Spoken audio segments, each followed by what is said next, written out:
everybody. We are Alma Vita. We are a life, health and wellness, leadership, and career coaching company. And my name is Justice. I'm a relationship strategist on the team. And really what my position is when you fill out an intake form to speak to someone about exploring the opportunity to embark on a coaching journey, you could potentially end up on my calendar. And we're going to use our half hour together to really dive deeper into your current situation, your goals, and what you really want to get out of coaching. That way I can better pair you with a coach or coaches on our team that I think are most appropriate to help you achieve those goals based on their backgrounds, personalities, and skill sets. So I'm going to go ahead and drop my link in here. If anyone has any pressing issues or things they want to talk about, feel free to jump on my calendar. It is first come, first serve. And then we have Jen with us here today. Wonderful. Well, thank you, Justice. We're lucky to have Justice here. And like he said, he'll be monitoring the chat so that he'll stop me if I'm missing anything super important. Well, we are going to be having a fun conversation today. We are talking about surviving the Great Resignation. At this point, you've probably heard Great Resignation, Great Realignment, Great Reassessment, great everything, fill in the blank. There's all sorts of terms sort of being thrown around about this today. And as we go in, I'm going to do a little bit of an intro and a queue up, but I just want to let everyone know that my hope is this will be a really interactive conversation. If you've attended one of my events before, you know I like to ask a lot of questions. I like to see a lot of chat in the comments. So please kind of have your fingers ready to go. Would love to hear from everyone as we go. Just make it as interactive as possible. That's not just for your own benefit, but that's for others as well. Because others sometimes even just need to see what's going on with you so that they can kind of feel like, oh, that's interesting, that's different or similar from me, and we can all learn from each other. We don't want it to just be the Jen show, so let's make it the everyone show. I want everyone's thoughts, opinions, and feedback as we go. So please be ready to participate. All right, so I'm going to start off really quickly with a little bit about Alma Vita. If you don't mind, just drop in the chat. Let us know if this is your first event with Alma Vita. I'd love to just know that. We know we have some members on and some clients and some regulars, but if it's your first event, just let us know. So a little bit about Alma Vita. We are a leadership, career, life, and health coaching company. Today, we are talking more specifically about leadership. And that's primarily just because of this conversation we're having around this Great Resignation. But really, there's this sort of overarching concept of career and life where it's in its name, Alma Vita. We want everyone to love their life. So what is your role within that? Is that for yourself? How can you make sure that you are loving your life for yourself? Or maybe it's even as a manager or a leader, making sure that your people are also loving their life, which is very much connected to everything that we're going to be talking about today. So as we leave today, I want you to be thinking a little bit now about what can I be doing, or how can I show up as a leader or as a owner of a company, or whatever your particular role is, human resources representative, whatever it might be. How can I show up and ensure that those around me are loving their life? What is that impact that I can have on others? So my hope is you'll have some sort of takeaway within the content today, a specific action that will really resonate for you to be able to do that. Okay, this is me. I won't sit on this big photo for too long, but I am the Director of Leadership Solutions here at Alma Vita. I'm also an executive coach. I've been coaching for a number of years, and I've been with Alma Vita now for, I think it's 2.5 years, starting to lose track of time, which is a good thing. One of the things I particularly love about working with Alma Vita is the chance to do things like this, to connect with individuals who really are coming from all over the place. So again, I harp on this. You're all going to get the most out of this if you all participate, because we want all of you to sort of learn from each other. I have a background in corporate. Specifically, I worked at Boeing for almost 10 years, but that's just going to be some of my perspective and where my coaching and my training and my learning came from. So I really want all of you to participate together so we can learn from each other as we go. Okay, so I already asked, is that this your first event? If you are a member, just drop a shout out. Tell us who your coach is, just so we know who we have here on the line.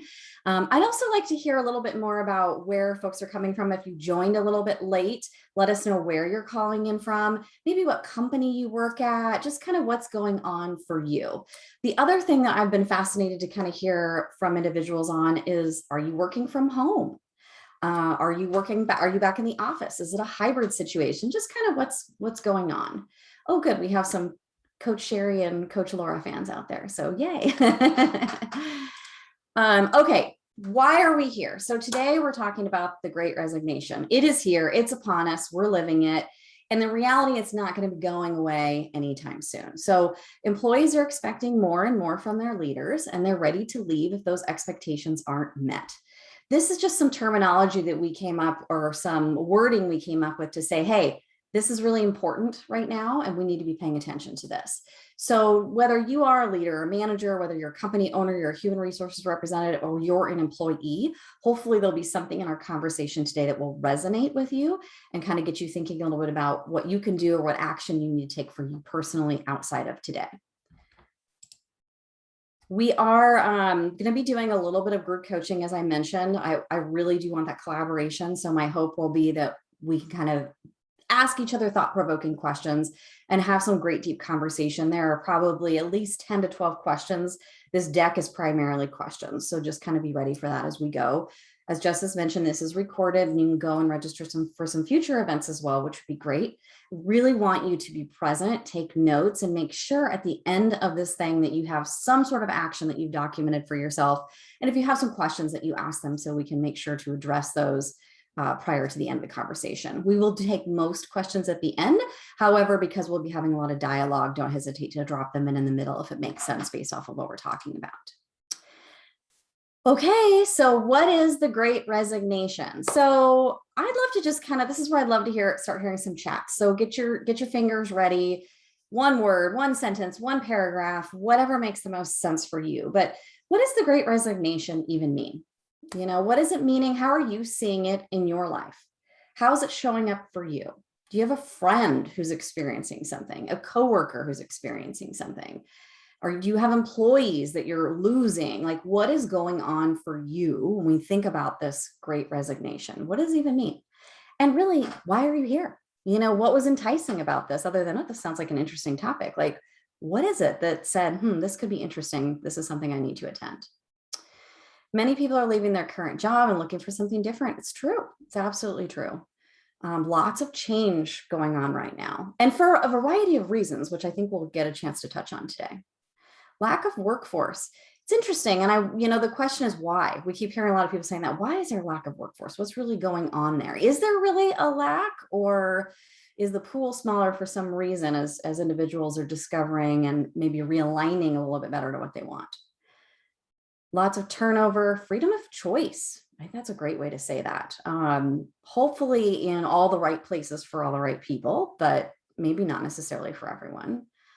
I'm part of the Great Resignation. I chose to leave my financially limited job to pursue higher education. Great. I actually have seen that a lot too. A lot of individuals are going back to school, pursuing it, either whether it's continuing education or a certification, or taking a pause and using that time. Remote. Yeah. Concern about losing employees, also trying to understand societal implications. Yeah, so there's a lot here. Pressure. I mean, there's all sorts of great things here.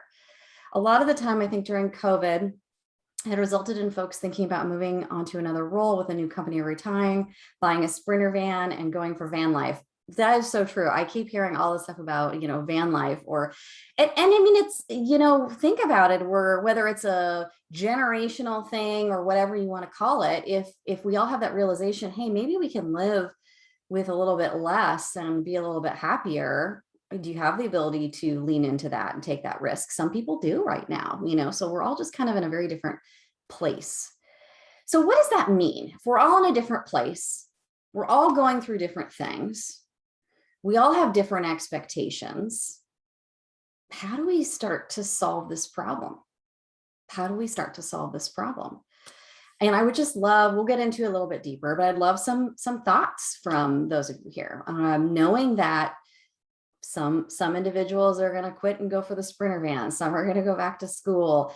Some are just going to, stick to their morals and say, I'm only working from home, or, whatever it is. There's going to be values and morals that are going to shape decisions that people make, beliefs that are going to shape decisions that people make. What do we do? And I don't have the perfect spot on answer. We're going to have some good conversation today, but what are some of you starting to see your employers are doing? What are the things that you're seeing out there? We have one particular company that we work with who made a big decision to go down to a 4-day work week. They were just experiencing so much overwhelm, burnout, and people just needed that me time a little bit. And that was their solution. And it's working. It's working really well. So what are your companies doing with this Great Resignation? What are they doing? What are you seeing? What are the 4-hour work weeks of the world they're doing? Raising minimum wage. Yeah, we're seeing a lot of that. Raising salaries, providing better benefits, maybe offering, personal development budget and some things like that. Closing physical offices, being more flexible with schedules in general. I know there's a lot of clients that we work with. We talk specifically around boundaries and have conversations around, hey, maybe I want to work 4 hours early in the morning and 4 hours late at night and have a 3 or 4 hour gap in the middle of the day. And maybe that's okay, but there needs to be a conversation around it. So what is that sort of flexibility that the employers are offering? And Sarah says, my employer is not really doing anything other than exploring a connected phone system that allows staff to work a few days from home. And that's pretty normal too. We're seeing that some of it, it's a real slow uptick, or they don't even know what to do is a little bit of the problem as well. Trying to do things a little bit more asynchronously. How can we have meetings or work on documents where we don't all physically have to be there at the same time? Are there new tools that we can use or processes that we haven't used? So starting to explore some of that. And I think we're at a sensitive time right now where we have to be careful. Is it too little too late, right? What are the things that we need to be doing maybe a little bit quicker than we are? We seem to immediately jump to solving the problem being, whether, again, systems, tools, throwing money at it. But is there maybe a root? Is there a root cause that we need to be spending a little bit more time thinking about? So are any of you affected by this in ways that you haven't shared yet? Whether that's you're deciding what to do, or you're losing employees yourself, your company is losing employees. Like, what are those impacts that has on you? I talk to a lot of individuals in HR right now who they're just stressed because they have so many job postings and they're reviewing so many resumes and they're trying to interview so many people. That's just a lot of burden and on them as well. So seeing a huge exodus, looking at leaving my current employer. Yeah. So I think this impacts all of us in a lot of different ways. At a crossroads, definitely. More responsibility falling to those of us who are left. This is a really important point, Michelle. I had a client the other day, one of our, I think it was Coach Betsy was telling us about this, how she is literally the last person left. Everyone has left. And she's kind of there just going, what do I do? It's just me. And that puts a huge burden and toll on us as well. So there's so many, again, I go back to what I said in the beginning, like how this impacts everyone is so unique that it's hard to think about the fact that there's just not like one big answer or solution because the impacts are so unique and widespread. Yeah, 3 people doing 6 to 7 different people's jobs. Yeah, that is very tough. And then I already asked this kind of, what are you doing now? Let me twist this question a little bit too and say, what are some of the things that your companies have committed to do in 2022 that maybe we haven't started yet, but they're letting you know, hey, stuff's coming. We're going to do something, whether it is the move to the 4-day work week, some sort of promise. What is that, light at the end of the tunnel? What are the things you're starting to hear that might be coming up in the future? What are those things that are coming up in the future? I'll tell you a little bit about what we're kind of hearing and experiencing, especially as we're working with a lot of companies that are starting to queue up their own unique programs for 2022. And a big piece of it is focused on engagement. So you're going to hear a lot of that. This whole, when we talk about the Great Resignation, the Great Attrition, the Great Attraction, it's really about retention, reduction of retention. And when we really get to the root of retention, we want engaged, happy people, high morale, all that good, juicy stuff. So a lot of that engagement focus. So what does it look like to be really, really, really focused on engagement? So whether that's creating high potential programs, whether that's creating opportunities for everyone across the board because they just really want to, keep all their folks. Definitely, and we have a couple organizations that are putting a lot of strong focus on their top talent, just to make sure they're really retaining some of their top talent. But everyone has a little bit of a different approach. We're also seeing a lot of top-down development, where executives and C-suite are making sure that they're really setting up, not only the culture, but they're sort of spreading the right message all the way down, and not, walking the walk, not just saying one thing and doing something else, but actually doing it themselves as well. Let's see. Okay, so Michelle says additional fallout reduction in childcare centers. Yeah, how hours restricting my working hours. Yeah, this is a huge thing right now too. All the more reason to be, I guess, even more creative, right, with that flexibility around work hours or where or how.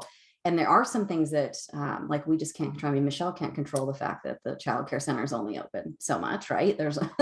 So there's a lot of things that are out of our control. So how do our companies support us through these challenges? Okay, so I don't see a lot of chatter around promises for 2022, which just makes me wonder, does that mean that it's not happening, or does that mean we don't know yet? I don't know. What are your thoughts? Are you getting a lot of conversation from your organization and your leadership around this problem? Are they telling you that there's a lot of turn, or that they're worried about people leaving? Are they being transparent? Are they being vulnerable? Do you even know? Or is it just an assumption? Yeah. Yeah, we get a comment. Yeah, they don't seem worried, which is an interesting one, right? It's like the calm before the storm. Gotta be careful with that.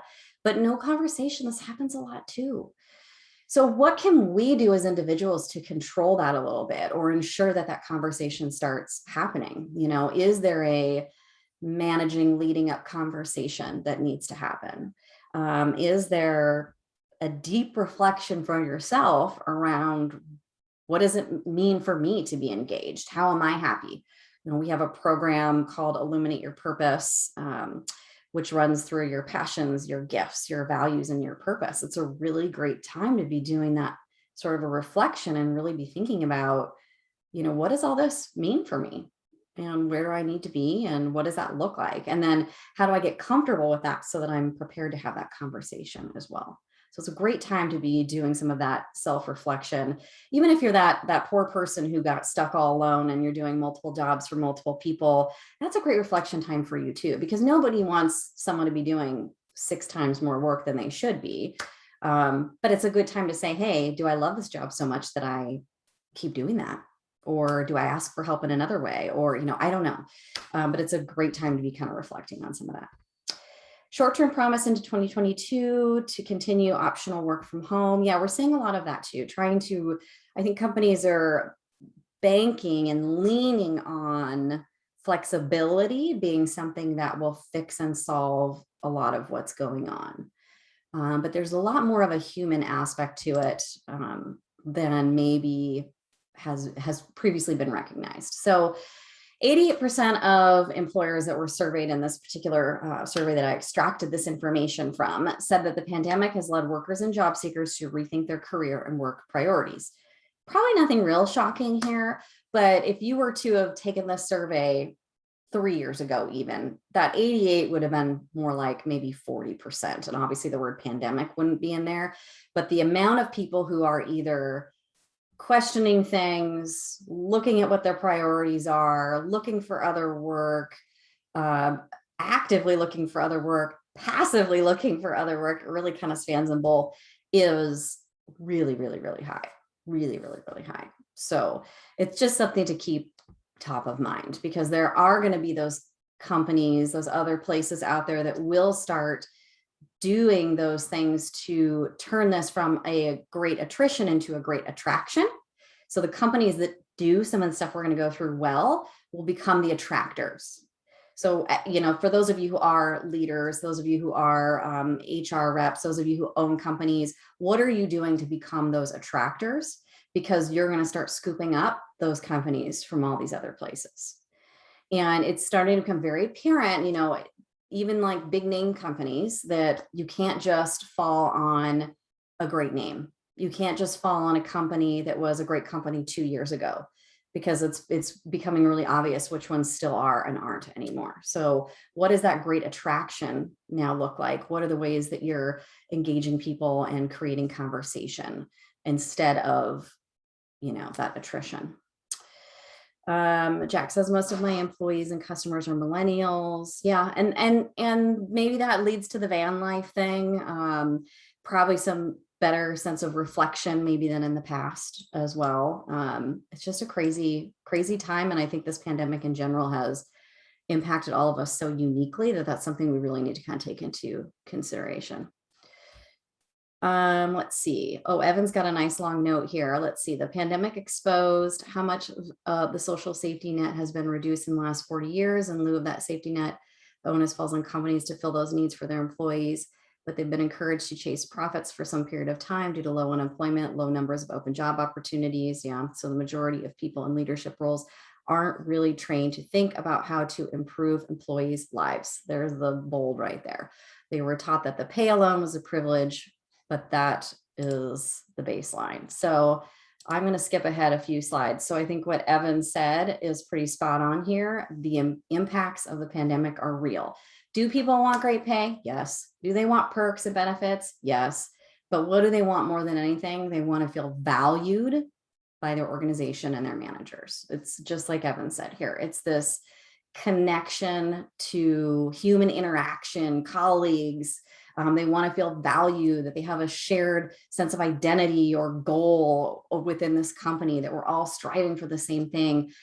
I love this line of, we want meaningful interactions, not just transactions, right? Like think about, this is kind of a silly example, but I was doing a presentation not that long ago, and I used a term from my old corporate days, a financial term, and I said belly buttons. We were counting belly buttons, right? And that's just very transactional. Like, it doesn't matter who the person is, how good they do, whatever. We're just so focused on the 1, 2, 3, 4. So how do we get a little bit deeper and be focused on the interactions, not just the transactions? So I'm going to go back a couple slides. So what's going on in the world, and probably for a lot of you, I have the in purple really talking about today, is this Great Resignation. But there are a lot of other crazy things going on. And a lot of it, let's be real, is all this sort of like sub bullets almost of the Great Resignation. So challenges around remote work, boundaries, flexibility, all of this type of stuff. Feedback failures. When we have gone for so long in a remote work setting, when maybe we weren't used to that, we've sort of lost the art of conversation a little bit. We've lost this ability to provide really healthy and effective feedback that allow all of us to grow and grow together, including positive feedback. Hey, Michelle, you're doing a great job. You did great on blah, blah, blah, blah, blah. Sometimes we lose sight of that when we're in these remote settings. Now, some companies do it very well, some don't, but it is just another thing. Wellness. I mean, if that's one thing that's the pandemic is bringing up for us too, is what are these sort of gaps that we have within wellness, and how as an organization, a company, a manager, a leader can do, would, should we support our individuals, whether it's programming or sponsorship of something or weekly meditation calls. Like, there's so many creative things, right? But anyways, point being, wellness, big key in this as well. And then loss of purpose, passion. I mentioned this when I talked about that illuminate your purpose. And Jack was kind of talking about how some of the millennials are sort of already doing some of that. But how do you really start to connect those things that are really important to you, that you value, to what you're doing on a daily basis? And, this is what Alma Vita does and has been doing for years, and is super important to us to be able to say, hey, these are all my unique gifts and talents. And then how do I connect those to what I'm personally passionate about in life and my purpose and what I want to do in life? Remember this. And I thought this was another great statement, but remember this: the great attrition is real, will continue, and may only get worse before it gets better. I think we are only just barely starting to see the beginning of this. So for those of you who work at companies that you're feeling the pain a lot right now, let this be a massive red flag for you. what are you going to do now? And it's not a Band-Aid solution. Maybe throwing some money at it's helpful, but that's not going to solve the long-term problem. How do you get to the root of what that problem is? And it's what Evan highlighted and what we shared on that other slide, right? That how do we truly value these people beyond just their belly buttons, but what the contributions that they have to offer are in their flexible, creative, unique ways that they need to do it to be effective for themselves, and really kind of leaning into that. So being really thoughtful, really taking a strong approach to this out of the gate now, while it's tough, while it's hard, or maybe in some cases before you're feeling the impacts at your own company, because we're all in a different spot on the scale right now. We can turn this great attrition into a great attraction, but there has to be that thought, that intention, and that forethought right now. All right. So very specifically, there's a few key things that have been brought up. And like, I can even go back to this slide again too. We're talking about, this is the one that I pulled up and then went backwards and forward. Individuals really want to be heard. They want that shared sense of identity. They want that connection with their colleagues and managers. They want things to be meaningful, not just belly button, belly button, belly button. So number one is to show up as a coach, as a manager and a leader, show up as a coach. And that means listening, actively listening, and really, really, really listening. So if you don't know how to listen well, or you are not an active listener, make a note. This is a great thing you could work on with one of your coaches, but this is kind of step one. So what are you doing right now to listen? And when I say you, I'm being collective in the sense of you can think of your companies as well. So what are your companies doing to listen? Because sometimes, like I said, we try to solve the problem, we start throwing stuff at it, or we put Band-Aids over it. But are we sure we know what the problem is? Do we know what everyone's sort of unique situation is? So what are you and or your company doing to listen right now? Go ahead and drop some things in the chat that come to mind for you. Give you a couple examples of what some other organizations that we work with are doing. So one in particular that has a lot of people leaving are doing more intensive exit interviews than they've done in the past, right? To just really be, they want to hear the message. Why are people going? Where are they going? What's going on? And although, it's not, again, it's not a Band-Aid, it's not going to solve anything immediately, but it's going to give them information that they'll be able to utilize to put the right programming in place, to put the right improvements in place, to do the things that they need to do. Another great example is just across any company, you would see this like an employee engagement survey or, some sort of survey, if you will. It's a good starting point. We'll talk about how you have to be careful with surveys, right? Because I can ask you all day long, what's the problem? And you could tell me, hey, Jen, here's the problem. But if I don't offer up a solution as a leader to solve that problem for you, the message isn't being heard. It's going in one ear and out the other. And I just wasted your time by even making you say it at all. So one thing to listen, and we'll get into the next steps now. But what are some of the things that are being done to listen right now? Let's see. Employee engagement was useless at our company. Yeah, and that's true. If it's not done well, it is useless, especially these surveys. Again, you ask. I remember again, I keep going back to corporate days, but this is my stuff. We would do these every year, these annual surveys. It would take about 4 months for the results to come out. And then it would take another 2 months for them to form a team to sit down and talk about it. And then that team would spend 2 months coming up with some suggestions that they would pitch to the management and the leadership, who maybe they'd let you do like one of the things if you were lucky. And then lo and behold, you're pretty much back to start all over again. And the cycle just sort of repeated. So what's the point in asking if you aren't going to do anything about it? All right, let's see, a couple other good comments in here. Well, I do not think my company is doing anything to retain employees or indicate we are valued. I personally am working on growing my direct reports and making them feel empowered. I think this is a really important point that Jennifer makes right here, because you do not have to wait for your company to lead this effort. Be a Jennifer and lead it from where you're at. What can you do to make them happy, to hear them, to listen, to engage them, to coach them? What can you do? And if you don't feel equipped and have those skills, great, that's something we can talk about. But don't feel that pressure of it has to always come from the top. I know that makes it more challenging. Like Jennifer may hit a roadblock when she decides there's something she wants to do, and they say, hey, I don't have budget for it or something, but it doesn't mean you can't do something around there. Tom says, know the personal goals of your individual team members. Exactly. And we talk about this all the time. We're having one-on-one conversations, listen and ask, hey, what are your goals? Where do you want to be in 6 months from now? Where do you want to be a year from now? And you know what? If they say that they don't want to be here, don't be scared of that. Lean in, help them understand why. Align projects better. Maybe they'll end up staying longer anyways because you heard the message and you gave them something to do that was of interest to them. Like there's so much potential opportunity to fix some of that. Oh, perfect. So literally working on it with my coach from ALV. There we go. Thanks, Jennifer. Okay, so that's just kind of that listening component. So what's going on? What's out there? What are people doing to listen?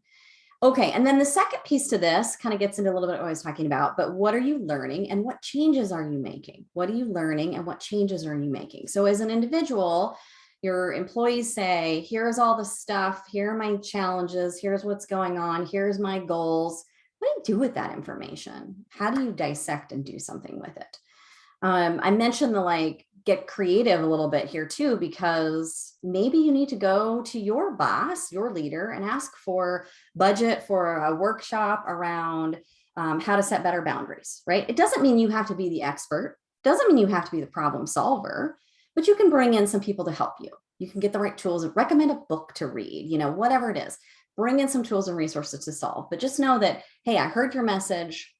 I'm going to take an action of some sort. We're going to do something. We're going to move toward making a change. And maybe it's even making a plan for making that change. You got to start somewhere. Remember, the end goal here really is engagement. So if you kind of stop and think about, ask yourself this, when is a time in my career, just being very selfish on yourself right now, when is a time in my career when I was absolutely the most engaged I ever was? What was happening? What was my boss like? What projects was I working on? What was it that got me excited? Really think about it. When was I most engaged in my own career and what was going on around me? Use that as an example as you think about everyone else around you. Okay, maybe how do we recreate some of that feeling? Because sometimes it's a little bit of a feeling. It's my boss and I met a lot and had lots of good conversations. It's my boss gave me a lot of really good challenging projects, included me on things. Well, if all it's going to take is to make sure you're keeping your employees included on things and coming to meetings and getting new projects, that don't even take any money, right? So what is it that you can do to get them really engaged? And how can you maybe repeat sort of creating that sensation of engagement? That's a great conversation too, when you think about a next staff meeting. And again, whether you're the manager or you're the employee and you want to ask your peers, have a conversation around when was a time in the past where you felt really, really engaged? What was going on? What created that engagement? All of that. How can you do that? There's I'm trying to think of the exact term that I've used in the past, but sort of leveraging and lifting others' voices as well, right? So you can help by asking this question to pull things from other people as well. It doesn't only have to be you. And again, I go back to take the weights off your shoulders. You don't have to have all the answers and solve the problem yourself. Okay. This third component is, how has your company shifted priority to the relational aspect of work? Have any of you actually seen change in the last, 18 months, but really it's probably the last 6 or so months, right? Because it takes a while to even figure out what's going on and then go, we got to make some change. Or any of your companies shifting the priorities to that relational aspect a little bit more? And examples of that might be things like we're doing, more after hours happy hours. They are allowing all of us to work from home if we want. They gave me a new tool or resource to be a better virtual employee. We've set up, new co-working spaces virtually. I'm throwing out really random ideas, or maybe even it is things like budget. If we go back to wellness, maybe they have a new EAP program where they've said, hey, all of you can go have 2 free therapy sessions to talk things out.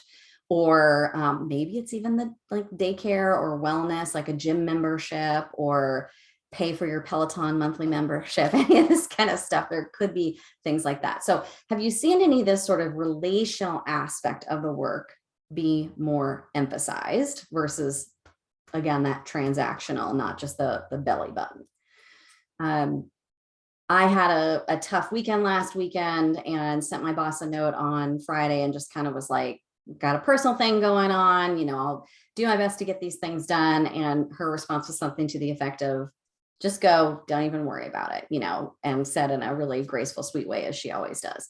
I am the top priority to her, not the belly button, not the tactical stuff. That stuff will get done. That stuff will get done. And think about how many times like we have just felt like there are people who absolutely what they do on a day-to-day basis is life impacting, right? Like things could go wrong if things go wrong. But most of us, like, there are no, like Libby's probably on, she's our marketing director. She always says there are no emergencies in marketing.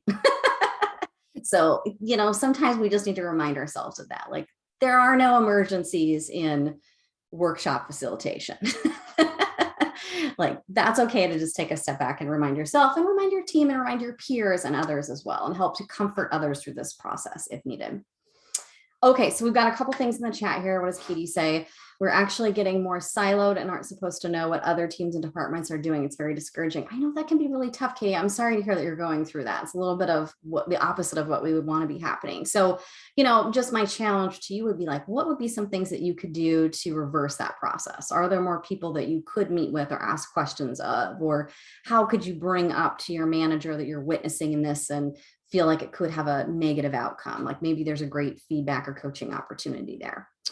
Let's see. I've been doing virtual coffee chats. Ooh, fun. Yeah. For 15 to 20 minutes, a couple of times per month, where we're randomly paired up with someone else in the company.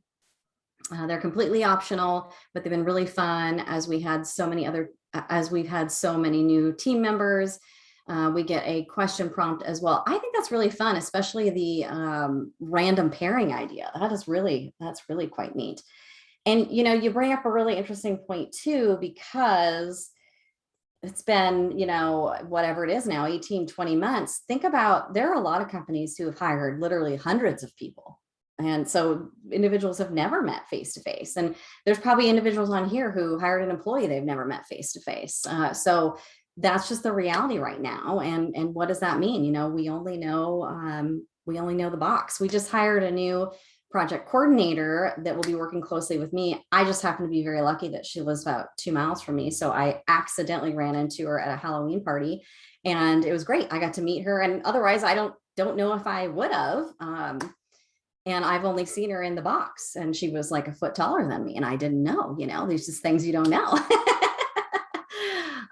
So anyways, I go back to how has your company shifted to the relational aspect of work? If they haven't, and you can't think of something, and we were getting a couple comments, but not a lot here, write this question down. If you didn't capture this or screenshot this, write this question down. Maybe challenge your manager, ask your manager that question, or challenge a leader. What are we doing to focus on the relational aspect of the work? There's a couple key points when we go backwards, right? This kind of stuff that you could be sharing to say, this is real. This is what's going on. How do we make sure we're shifting to the relational? And ask them that question, challenge them with that question. Okay, let's see. So what does this tell us, right? We have some ideas. Maybe some of us have started doing things. I think we're probably seeing more of a lack of things happening across a lot of companies. We make assumptions. I know that there's a lot of companies that make assumptions around what people need or want versus actually knowing, because they're not actually asking the right questions, or they're not listening. Budgets probably need to be realigned a little bit, where we might be more focused on the belly button versus the human side. So how do we make sure, as a company or an organization, a leader, and especially those of you who are responsible for budgets in any fashion, how do we make sure we're really putting the budgets towards the right thing, or giving our people budget to do what they need or want right now, to engage them, to make them happy, to grow stronger leaders, employees, teammates, all of those things, and to grow the company and make it the great attractor that we want for all these other new individuals that we're going to attract in. We have a new client that's going to be starting in a couple weeks here, and they have just crafted this absolutely beautiful program for their company. They are literally hiring hundreds of people. So they really want to show their individuals how much they value them, how much they really want them to stay and be there. And they're going through that Illuminate Your Purpose program I mentioned earlier, where they'll get that chance to go through and figure out what is my passion, what are my gifts, what are my talents, and then how does all that connect to this company vision and mission, and what does that conversation look like with my manager, and how do I get this sort of extra support? And they're giving them this budget to go and do 6 coaching sessions and illuminate your purpose with us. And it's an amazing opportunity. Not everyone gets that opportunity, but it's a cool way that they have figured out to create engagement, retention, and attraction, again, as they're going through this process of hiring so many people, that they have this cool program that they've got. All right, so we're going to get a little bit deeper here too. These are those 3 bullets that I had on the Eventbrite. One was identify what your team really needs. So we've talked about this a lot. This is just asking questions. So this might look like the surveys. This might look like one-on-one conversation. This might look like 15 to 20 minute coffee chats, like whatever it is. But you really need to find that way to identify what those individuals need, because as we've identified in our conversation today, and there's how many of us are on the 45 of us, that's not even a massive number. Everyone here has a different situation. So it's pretty clear that we need to be having these more detailed one-on-one type conversations, not making assumptions around what's really going on. So it's time to get really specific, really detailed, ask some really strong and powerful questions. Bounce back and build resilience through this time. So let's talk about resilience for a minute. What are some examples of ways that those of you who are with us today have been resilient over the last 18 months? Can you think of an example for yourself of a way that you have been resilient over the last 18 months? I'm excited to see what individuals say. I know I personally even struggle with this. I have kind of my own, we have our ups and downs. We have our good days, we have our bad days. And that's related to everything: career, fitness, family, like whatever. And I think in some ways, resilience feels a little bit like means something different for everyone. So I think there's some sense of you all need to have your own kind of personal definition, even a little bit of what resilience might mean for you. So even just knowing what that means. And for me, there's a big component of feeling like I can overcome challenges without allowing too much stress, anxiety, or burnout to drag me down. And stress, anxiety, or burnout are direct correlations of, pandemic life, like whatever has changed because of that. For me, there was I think it was probably about a year ago now, actually, a really good, just take a step back, deep reflection. What is absolutely the most important to me right now? Like, what values am I neglecting? Health and fitness was a huge one for me. Like, just got real easy to just sit at the computer and work for hours and hours and hours. Like, I had to really kind of turn back in on myself and figure out what that meant. And for me, that meant setting some goals.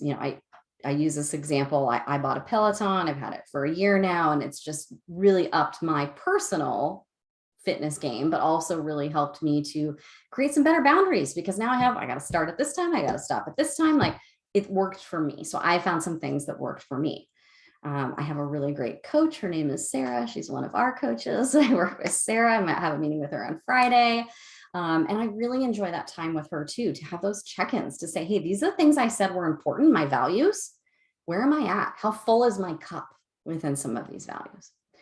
So it looks a little bit different for everyone, but yeah, great examples here. Investing in mental health as a resource. Oh, wonderful. Yes. Moving back to your feelings, going to work and getting the job done while balancing this with self-care, prioritizing my health, exercise, fun, relationships, hard on a daily basis, but made me feel more stable and fulfilled. Tried to be optimistic about upcoming acquisition changes and maintain. Yeah. So things are happening around us. So how do we get really clear about what our priorities are and make sure that we use a little bit of resilience to address those?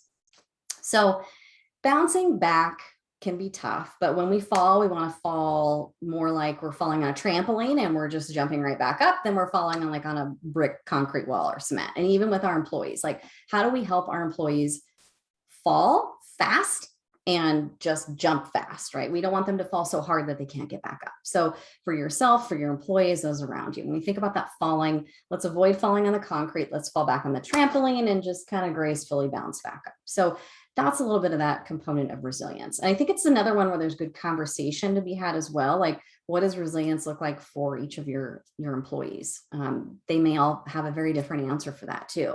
And in what way do they need to be more resilient? Even just challenging them with that. Like, what's one thing you can do this week to be a little bit more resilient than you were last week? How are you going to bounce up off that trampoline and feel a little bit better? So what are the ways that you can be kind of helping others around you with that as well, not just yourself?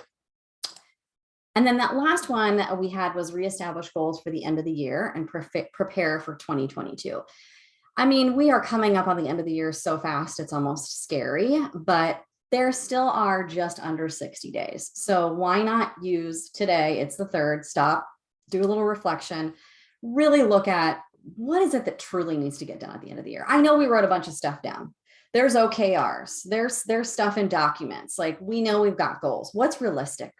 What's realistic? Because if we're putting too much unrealistic pressure on ourselves or our people, this is where you're just continuing to push people out instead of attract people in. So what can we be doing right now to be very clear about the priorities and to make sure we're truly all focusing on the most important things, not just the transactions, and knowing that we're going to not make that number and we still sit on it and sit on it and sit on it and stress about it until the very last moment. Like, how can we be really realistic?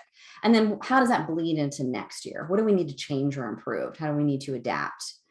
Does our process need to evolve? Do we even have a process? Like, what does that kind of look like? Really thinking through setting yourself and your teams up for success. So this is kind of everything we've talked about and a little bit of a visual. Why does all this matter? Happy employees are engaged. They're accountable. They have high morale. They're going to stay longer. But remember, this engagement piece is really kind of this key thing I want you to walk away with. So corporations that listen, corporations that care, that is where you're going to have that, in addition to corporations to take action that are going to create this engagement or great attraction versus attrition. So be really thinking about what are those different and unique things that you individually and or your company could be doing. Okay, I'm going to skip a couple of these because I already shared them. I've got some other things that I want to share with you real quick. Before I do so, Justice is going to drop his link again in the chat if you have anything that you want to have a conversation with him about. He is a great person to talk to if you're thinking, hey, individually or independently, it'd be really great for me to have a conversation with someone to figure out how coaching could support me. Justice is the person you want to talk to.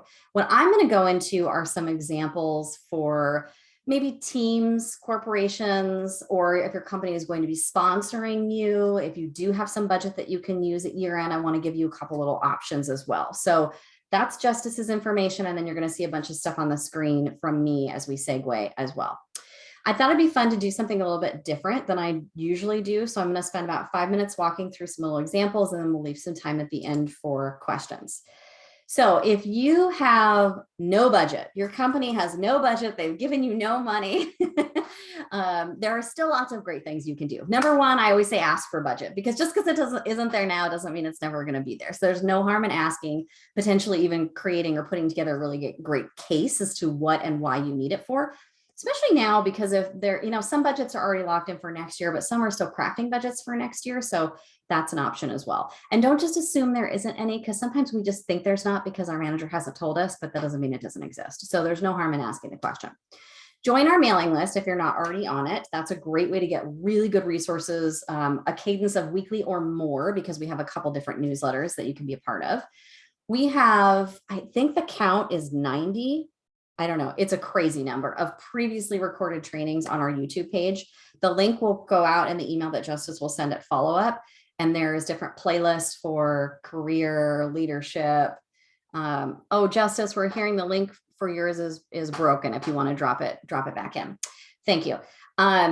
anyways, there's so many great past trainings on there that you can utilize for your teams. You could share them in a team meeting, like, hey, today we're going to talk about boundaries. And Coach Kristen has a really great one on boundaries, like whatever. There's some good stuff out there that you can utilize.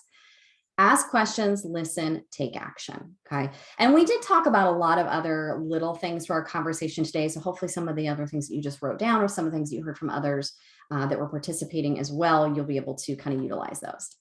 Okay, so if you have some budget, this is where we can still do a little bit more of a targeted approach. Maybe it's a smaller cohort or one-on-one coaching just for a few people or a few individuals, but we also have options for workshops, which are similar to kind of what we did today, but we get a lot more engaged. And depending on what wants to be covered, the conversation is completely tailored to what your organization wants, and or group coaching. So these are ways to kind of participate with a smaller budget. We have an inquiry form, which you'll see the link to at the end of the workshop here, where you'll schedule time or you'll fill out the inquiry form, which will just like answer some questions around what it is that you think you need. Like, I need a workshop on feedback, or I need a workshop on boundaries, whatever it is. And then you'll schedule some time with Forum to have a conversation about that. Okay, and then the last one being there is available budget. Maybe there's more, or you're crafting or setting your budget for next year. This is also a great time to fill out that inquiry form with sort of that pie in the sky. If I could do anything I want to do with my organization, here's what it would look like, and then get that time with Forum schedule. We have a lot of great programs. For example, we have a program that's our favorite right now that all of our clients are signing up for, which is called the Leadership Accelerator. It actually runs over the course of an entire year, and every month there's a different activity, and it goes between workshop, group coaching, and one-on-one coaching. So workshop is where you get that chance to kind of get the lessons and the learning. Group is how do we apply this to us as a team? And then one-on-one is how do I now apply this to me at that lowest level? So that's great for teams who are able to kind of go through that together. Show support to your team with the gift of coaching. Just a reminder, it doesn't have to be a high potential program, or it doesn't have to be something that's only for a certain subset of people. So I mentioned this earlier, we have a company that's just getting started who's doing coaching and illuminate your purpose for basically, they have a subset that they've started with, but it's this huge group of individuals that it's available to. It's not just to, a small group of high potential employees. So same thing, go complete the inquiry form and schedule that time with Forum. But I wanted you to have a little bit of a feel for some of the different things that might be out there and some different options. And of course, I'm happy to have a conversation. My email is jennifer@alvcoaching.com. You can even just reach out to me with any questions that you have. But we are going to have some open Q&A time. So if you have questions on anything that we've talked about or any programming or anything, you're welcome to type them in the chat now or even unmute. If you have a couple moments, this will also be in the follow-up email. We do have an event feedback form if you'd like to share some feedback on today. Feedback is really important to us at Alma Vita, and we really value it. Hopefully everyone who's a client will at least go in and do feedback because they know the value of feedback. But here is the short link, and I think it's probably also in, corporate intake form. Justice put one in there for us as well. So please, does anyone have any questions? You're welcome to, as I said, either unmute or type them in the chat. I'm really open to what these questions are as well. We can talk about great attrition, great attraction. We can talk a little bit about programming, whatever would be helpful for you in this last 5 minutes that we have.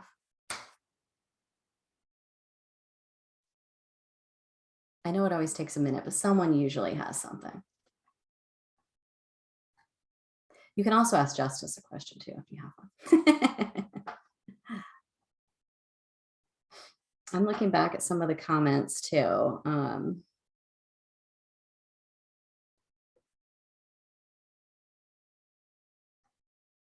Just to see if there was anything else in here.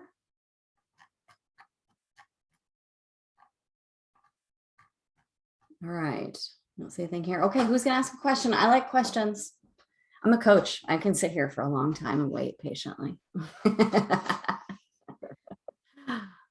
We do have a couple of questions. We got a direct message that says, has Alma Vita experienced employee exodus?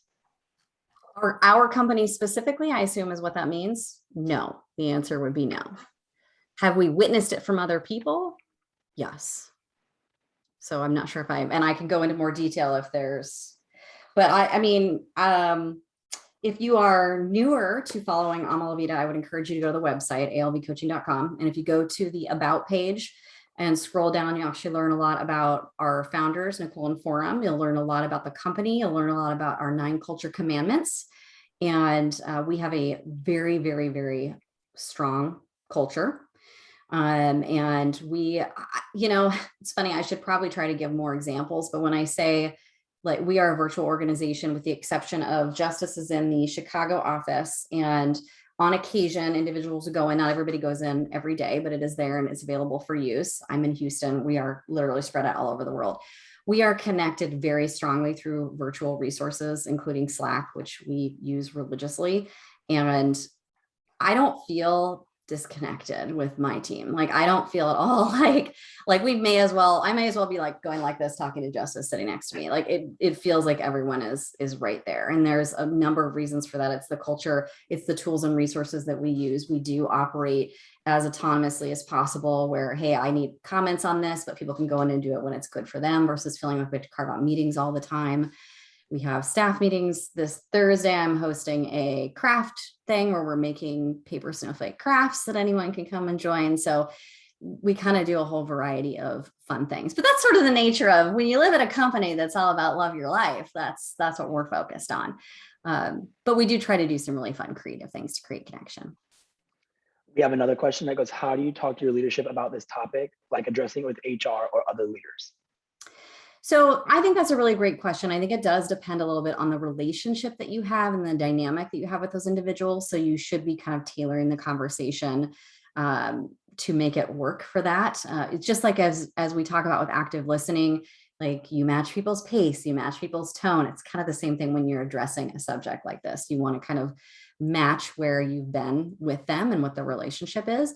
But sometimes a good place to start is just asking questions, showing up as a coach. So I gave you a lot of questions today, and there were a couple of times where I said, write that question down. Hopefully you did.